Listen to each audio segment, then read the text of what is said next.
I went on a search for the legend of the plague ship. What I found there scarred me forever. I remember the first time I heard about the plague ship. I had a friend named Shannon who, despite the name, was a guy. Not just any guy, though. He was a nerdy, overweight, socially awkward guy who happened to be the son of a state senator. Both Shannon and I had recently graduated high school, and we wanted a trip to remember it by. He didn't really have a lot of friends besides me, so he would often throw ideas at me for a party or a trip. Seeing as I sold weed back in high school, I had plenty of friends, or at least people who would hang around and call themselves friends. "How about the plague ship?" Shannon asked me through a mouthful of home fries as I sat in a diner booth across from him. He ordered enough food for 3 people, including chicken steaks and turkey pot pies and bacon, and to my growing horror, he had eaten all of it in a single sitting. I had a coffee and a bagel.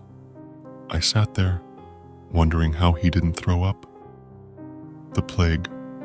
"What?" I said, raising an eyebrow. "What's that? Some video game?" Shannon laughed, a high-pitched, womanly sound that caused the rolls of fat on his neck to jiggle and dance. "Oh no," he said. "A video game? Definitely not. This is real, man.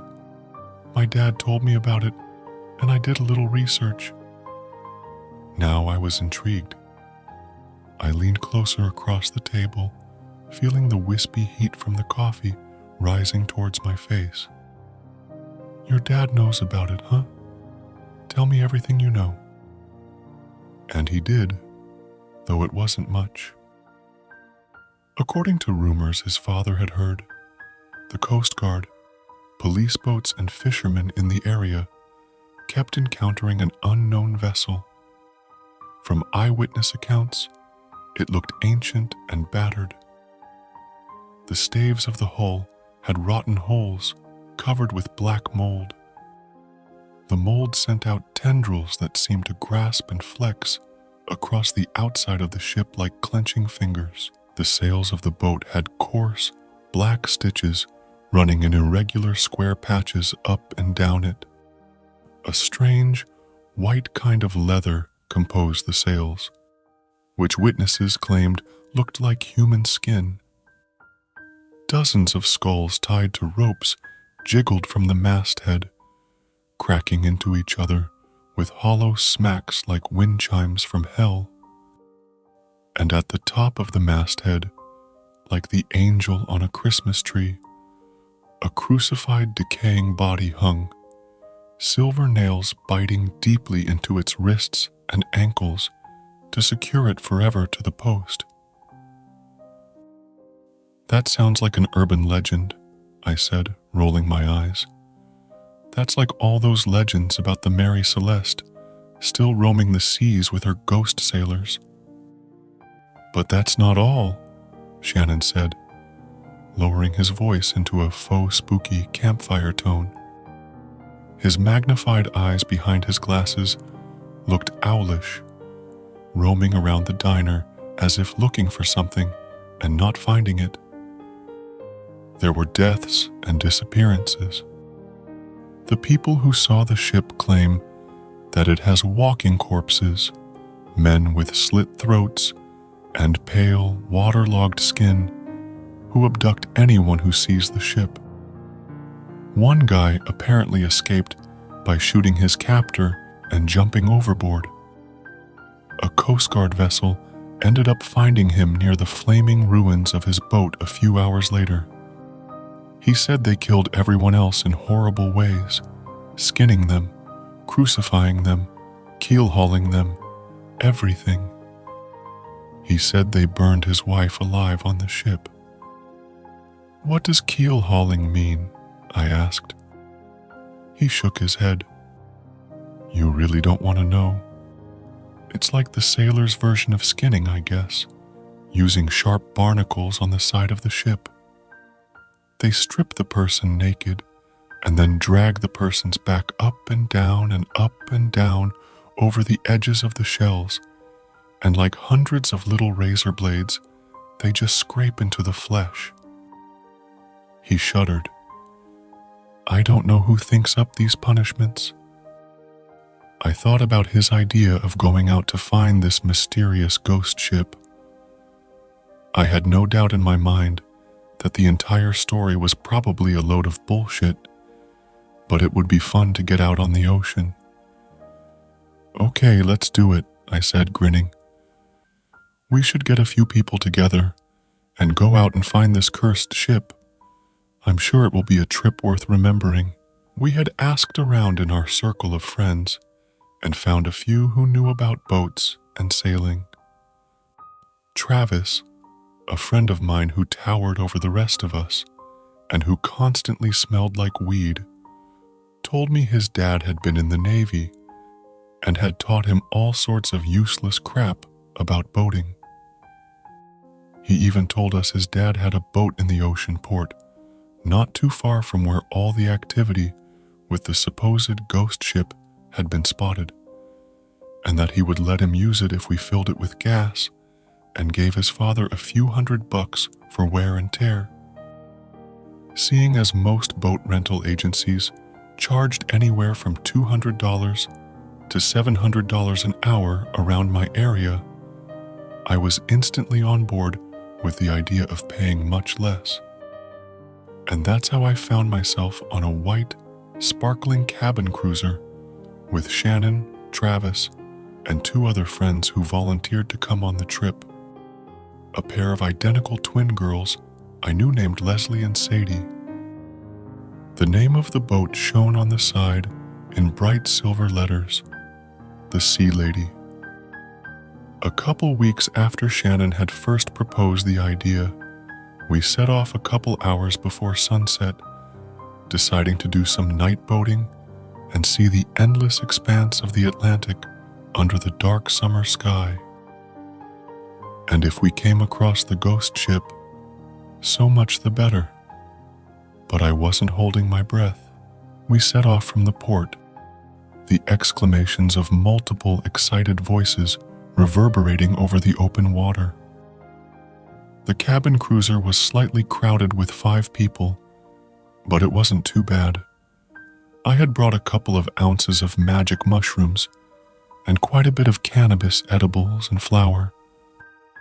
Some of the others had brought their own stuff, mostly booze. I decided to wait to pass out the mushrooms. If we were all tripping, it might get hard to boat, and I didn't want to end up stranded in the ocean, waiting to come down. I went around and gave some of the weed gummies out to everyone, though, and people pulled out beer and started drinking. Someone gave me a bottle of Spaten. "This is going to be so awesome," Shannon said, his huge eyes gleaming with excitement behind his glasses. His irises looked red, his eyes half closed. I could tell he didn't usually eat edibles. Someone had turned on the radio, and Led Zeppelin echoed across the endless ocean. The sun had started to set, red streaks setting out across the sky. "You know," Travis said, coming up to us, "there's an old sailor's legend that red streaks at sunset are good luck. Red streaks at sunrise are bad luck. Apparently, scientists found out that it's true. A bloody sunrise sometimes means a storm is coming, and with most winds going in a westerly direction." "Yeah, I don't really care," I said. A shark's fin broke the water nearby, circling the boat.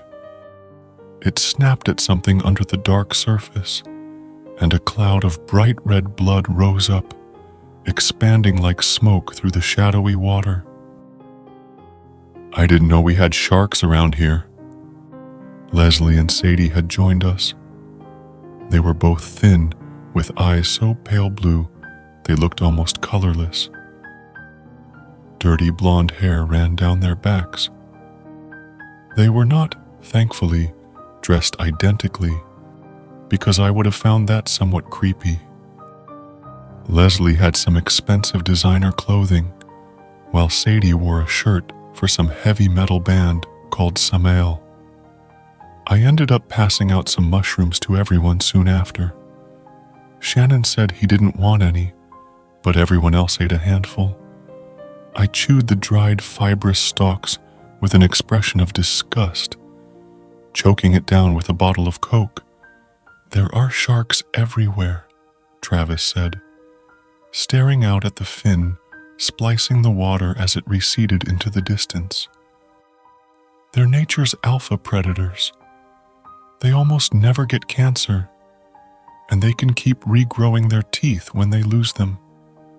Their teeth actually face inwards, like barbs that grab the prey and keep it from escaping or thrashing around too much." Shannon piloted the boat, driving like an old lady across the open expanse of ocean. I saw the last red rays of the sun disappearing over the horizon, like drops of blood washed away in the rain. "It's empty out here," Sadie said, taking a sip from her beer as she looked up at the night sky. "And you can see all the stars.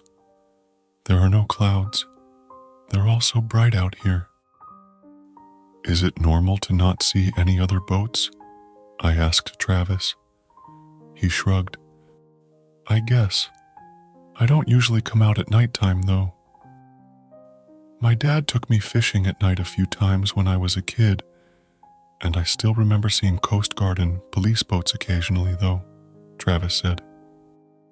As I stared at him, I realized his face appeared to be changing colors, growing orange and red hues. I looked around, confused.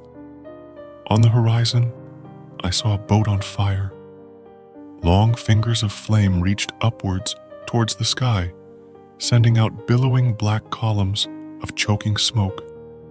The sky became covered with an expanding dark cloud that blotted out the stars and the moon. "Jesus Christ!" Leslie shouted, breaking my trance. "What if there's people on there?" "Then they're probably dead," Travis said blankly, seemingly entranced by the flickering, dancing fire on the seemingly infinite expanse of shadowy water. "But maybe people jumped out before it spread. Maybe they're just over there, treading water and waiting for help. We need to go check it out." Shannon had stopped the boat and got up clumsily from the seat, tripping and falling over a coiled rope. I helped him up. "Can't we call the Coast Guard for help?" Sadie asked. Travis jumped up and ran towards the driver's seat. He twisted some dials until he grunted with satisfaction, then depressed the speaker's button and began shouting into it, "Mayday, Mayday, Mayday. This is the Sea Lady. Our position is..." He looked down at an electronic compass and rattled off a list of coordinates. "We have spotted a burning ship nearby. We don't know if there are any survivors. Please send rescue as soon as possible." He repeated the message a couple times, but I heard no response. A chill ran down my spine as I waited in the silence. Only the static hissing of the speaker and the rhythmic splashing of the waves breaking it. I thought I might have heard garbled fragments of random words in the white noise, but it might have been my imagination, or perhaps an effect of the psilocybin. Travis started to pilot the ship over towards the burning wreckage, driving much faster than Shannon had. The waves raced past us, topped with white foamy caps. The salty air seemed to revive me, but I also noticed the first rising vibes of the mushrooms starting to take over. I felt anxious, my chest tight. I didn't want to potentially see burnt and blackened bodies right now. The stars seemed to dance in circling patterns of colorful light, I saw Mars overhead, looking down on us like a bleeding eye. Venus seemed to have spikes of white light spiraling around its bright center. Travis rapidly decelerated, throwing me forwards. I realized I had gotten lost in a trance for a little bit. I looked around nervously, seeing that we were almost at the burning craft. The fire seemed to have died down somewhat, though more black smoke than before obscured our view. It hovered over the water and blotted out the sky like some great cosmic dragon as it rose high above us. Hanging off the side of the deck, I saw the burnt body of a person. Whether male or female, I could no longer tell. It didn't look like much more than charcoal at this point. The blackened arms still reaching over the rails as if asking for help. Travis continued to repeat his message on the radio. I couldn't tell if the transmission was getting through or not, but I was not hopeful. Only garbled fragments of words came through every few minutes, and we couldn't tell who it was or what they were saying. It might have just been picking up random signals from different sources for all we knew. We had no idea if help was on the way. "Oh my God," Leslie said, putting her hand over her mouth as she noticed the body laying over the railing. The ship looked like a fishing vessel, significantly longer than our cabin cruiser. It still had a net trailing behind its shattered, burning carcass. "I'm going to circle it slowly," Travis yelled from his seat at the controls. "Look for anyone swimming or treading water in the area. Look for any signs of life jackets or anything. If there are survivors..." But he never got to finish the thought. From a distance, I heard water splashing as something large spliced through the rippling waves. I saw a huge black silhouette moving in our direction. Rotten boards and an impaled body posed as a figurehead broke through the clouds of black smoke.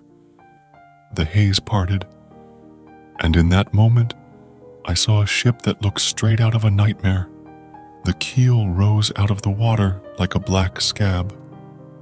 The sails caught the wind, and it was exactly as Shannon had told me. Dark, ugly stitches ran across the massive sails, which looked to be made of a strange kind of white leather, the exact hue of human skin. Hundreds of human skulls hung from chains and ropes attached to the mastheads, smashing against each other with dull, cracking sounds. I saw strips of rotting flesh still attached to some. Writhing tendrils of something dark brown and alive wrapped around the hull, flexing and relaxing like enormous muscles. I saw many holes eaten into the keel and the hull, but the strange fungus or whatever it was covered them in horizontal strips. A sickening figurehead stuck out the front of the ship. I saw a rotting female body impaled through the stomach with a sharp metal spear. The bloody point emerged from her mouth, her blue lips frozen in an eternal scream.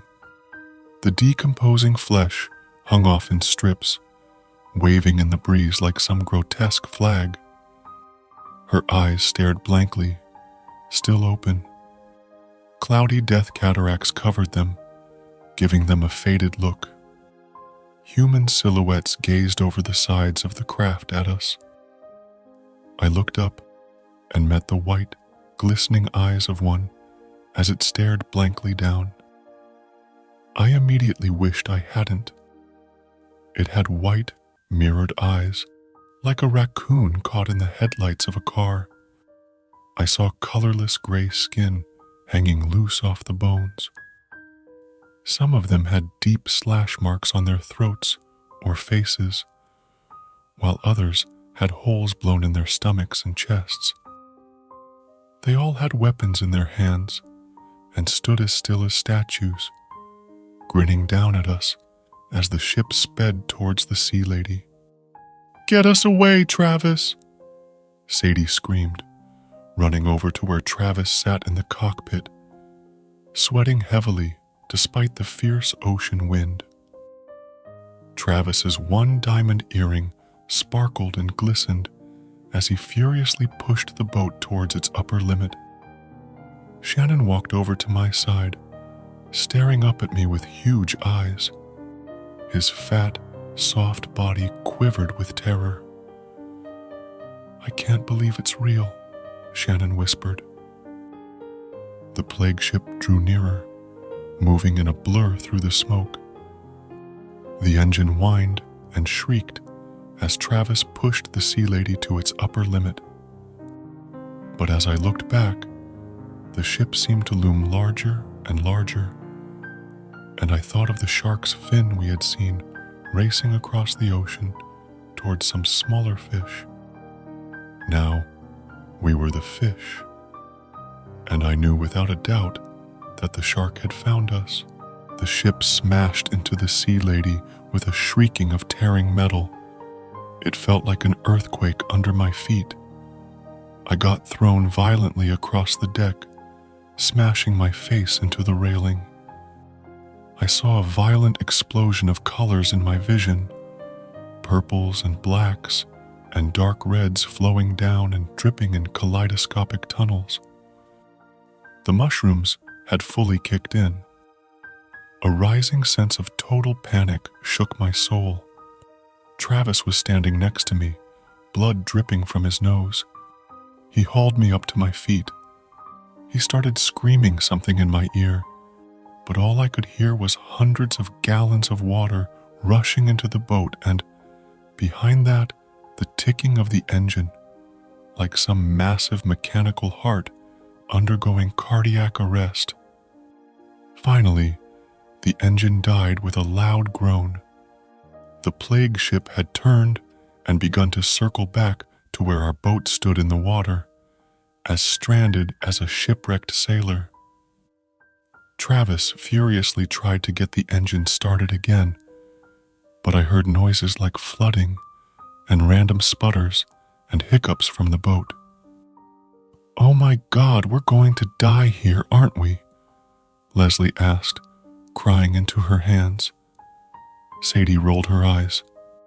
"Fuck that," she said, going over to Travis. "What do we have for weapons here?" I admired her chutzpah and bravery. Compared to her sister, she seemed like some mythical Valkyrie. Leslie continued to whimper into her hands. Both of them had eaten a sizable dose of magic mushrooms, probably at least 4 grams. Sadie's pupils were the size of quarters as Travis reached into a compartment and pulled out some fishing gear. After moving aside some lines and boxes of tackle, he found a couple filleting knives. Their blades gleamed, sharp and wicked in the dim starlight. "Here," Travis said, handing one to Sadie. Shannon waddled over, his shorts tight around his chubby legs. After hesitating a moment, Travis gave a knife to Shannon. "What am I supposed to use?" I asked. Travis grinned and pulled out a flare gun. I looked at it, confused. What the hell am I supposed to do with this? This isn't the movies. I'm not even sure a flare gun can hurt someone. "This is a pretty heavy flare, man," Travis said. A heavy rope came whipping down between us, making me jump. I looked up and saw the plague ship moving slowly overhead. More ropes were thrown down, and within seconds, the first of the damned vessel's shock troopers slid down. The first creature down was a man who towered over all of us, even Travis, who was well over 6 feet tall. My friends stood around with huge pupils and staring eyes. Leslie refused to look at the loose gray skin on the abomination's face. She continued to whimper and moan like a kicked dog. I could smell sulfur, rust, and salt water oozing from the creature's mouth, along with undertones of sickly, decaying flesh. As the 5 grams of mushrooms I had eaten continued to hit me in waves, I could see the colors of the rotten odors emanating from the abomination. Blasts of cancerous black mixed with the dark red of clotted blood in my vision, forming an aura around the creature that sizzled and popped. His body looked waterlogged and swollen. Purple and black veins bulged against his soft, wet flesh. He raised a hand that reminded me of a dead, desiccated starfish. His fingers curled. I saw the nails had turned black and cracked. They oozed dark pus that dripped down the creature's hands in searching rivulets. "Where is the tribute?" the creature hissed in a drowning, gurgling voice.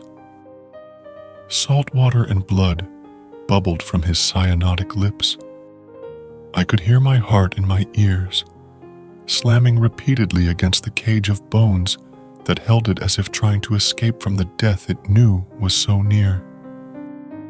I held the flare gun in my right hand. I now looked down at it, frowning. It looked like a useless heap of junk in my hand. More of the abominations landed on the sea lady, surrounding us. The creature who had spoken grinned at us, his face seemingly frozen into a lunatic death mask. "The tribute," the creature continued to demand. I shook my head. Travis and Sadie stood by my sides. "We don't know what you're talking about," Sadie screamed. "Just leave us alone." The creature who had spoken shook his head like a disappointed father, the rictus grin still plastered across his nightmarish face. Without another word, he raised his hand. I noticed a smell like a match being struck. The creature's hand erupted into flame. Still smiling at me, it knelt down and touched the sea lady. Fire jumped from its hand onto the boat as if it were pumping napalm out of its fingers. Scorching lines of the rising inferno ate into the wood of the boat within seconds. I heard screaming, as if from very far away. Then I realized it was my own voice screaming. The creatures from the ship had surrounded us. With a shriek of mortal terror and bloodlust, Sadie ran forwards. At the last second, her long sleeve pulled itself up on her arm. I saw the wicked blade of the filleting knife grasped tightly in her clenched fist. She slammed the blade into the monster, who continued to pump out fire from his inhuman body. It pierced through his faded cataract eye and into his skull. He froze, the smile evaporating from his face like mist under the summer sun. Sadie continued to stare forwards in horror. She realized the extent of her mistake immediately. The creature plucked the knife out of its face. The entire sickly, clouded eye came with it, dripping small black worms and squirming larvae onto the sea lady. Then it wrapped its arms around Sadie and lit her on fire. She spun with the monster as if in a dance of death, the smoke and ashes from their burning bodies mixing and rising up towards the smoke-clouded sky. Others had started to take the rest of us. I saw one dragging a shell-shocked Leslie towards the rope. She had stopped crying and now stared blankly ahead. I felt cold hands grip my back. The skin felt loose and soggy on the bones, like worms drowned after a rainstorm. I spun, raising the flare gun and firing point blank into whatever abomination attacked me. A man with a giant exit wound in the front of his chest stood there. I could see the decaying black heart beating through the wound. Tiny worms and squirming maggots ate the rough patches of torn flesh around the circumference. The flare shot into his grinning, open mouth. I saw his head lit up like a jack-o'-lantern as his skull exploded. He fell limply to the side, the long tongues of flame licking his nearly headless body now. Without a moment of hesitation, I pushed through the opening I had created and jumped overboard. Fire blackened my clothes, and I felt an intense heat against my skin. Within seconds, though, the cooling water of the ocean had taken over. Without looking back, I began to swim away, hiding around the keel and moving to the other side to confuse any potential pursuers. But no undead sailors jumped into the water. I saw the sea lady sink. As the plague ship started off with its new load of cargo, I caught the last glimpse of my friends. They had taken Leslie and keel-hauled her. I saw her eyes go wide as the ropes bit deeply into her ankles and wrists. She screamed in agony as flesh peeled like warm butter from her back when the undead sailors ran her up and down over the barnacles. It turned the water a bright red underneath. Another sailor pulled off the rotting figurehead from the front of the plague ship. Even though the impaled woman had clearly been dead for a long time, when they began to lift her body off the sharp stake, her lips twitched and her eyes fluttered. Her hand clenched into a fist. The burnt figure of Sadie looked down over the side of the ship, dripping blood and yellowish pus into the salty water far below. She couldn't have been alive, yet she stood there. And as the ship pulled off, I thought I saw her destroyed, blackened hand waving to me. I treaded water and continued to swim around the remnants of the sea lady, not knowing what I would do. The mushrooms continued to make me wonder whether this was all really happening, or whether maybe I would wake up in some sensory deprivation tank somewhere, saying, "Damn, that was an intense trip." But I could tell it was very real when the first fins of the sharks broke the surface of the water, circling me. They must have smelled the blood from the torture and murder of my friends. Perhaps, when Leslie's blood filled the water, it had drawn them from far away. But regardless, they were here now, and they were very hungry.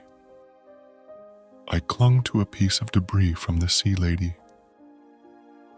The last remnants of its collapsing frame were quickly disappearing, sending opaque clouds of suffocating smoke all over the water. A shark's fin came within feet of me. I tried kicking at it, but it just circled. And then I heard the roaring of an engine. A spotlight broke through the shadows. I looked up quickly, seeing a Coast Guard vessel. I started screaming at the top of my lungs. One of the men heard me. The ship drew nearer, but more sharks had started to circle. One came in a straight line at me. Shrieking, I tried to punch and kick at it, but with a cold, burning pain, I felt its teeth sink deeply into my leg. By that point, the Coast Guard had reached me. The engines had sent some of the sharks away, yet the one on my foot had me tightly in its grip. It shook its head like a dog with a toy. I felt bones splinter and saw a cloud of blood fill the water. My foot went numb. I tried to move it, but I couldn't. A shot rang out. I saw a bullet smash into the body of the shark. It released my mutilated leg, swimming off, leaving a cloud of blood in its wake. The Coast Guard men pulled me up. As I got over the edge of the railing, I looked down and realized my right foot was totally gone. Nietzsche once said, "I am the last man. Nobody talks to me as myself, and my voice comes to me like that of a dying person." I think all those who have seen far enough have felt the same desolation, the sense of echoes fading into the darkness of the mind, the crushing feeling of the serpent eating its own tail. But on the plague ship, it was different. The cycle no longer revolved behind the veil. For those who are eternally trapped there, death has no hold.